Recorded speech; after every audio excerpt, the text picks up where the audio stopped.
La scénographie a été repensée comme un voyage en mer. Ce voyage en mer a été découpé de plusieurs façons, entre des escales qui sont les trésors du musée et les traversées qui donnent une thématique et un lien avec l'avenir. Par exemple, l'économie maritime.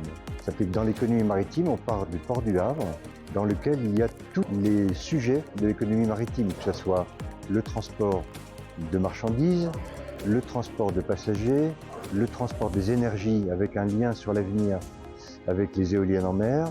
Le deuxième grande thématique, c'est l'histoire de la marine, qui a été royale, puis impériale, puis nationale.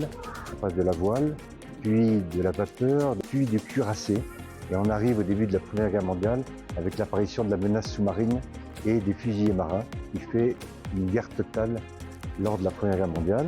On passe ensuite à la Deuxième Guerre mondiale avec cette belle marine de 1939 et on arrive à l'époque contemporaine où on voit les bâtiments d'aujourd'hui, les porte-hélicoptères amphibies, les sous-marins nucléaires et évidemment le groupe aéronaval avec le porte-avions.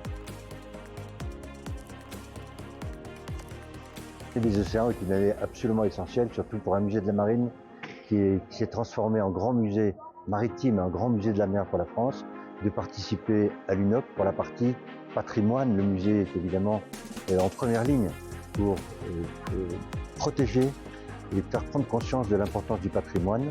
On le voit dans le musée, toutes ces œuvres qui ont été conservées et restaurées, et les Français sont très attachés à leur patrimoine. Donc le musée est en pointe sur ces sujets-là.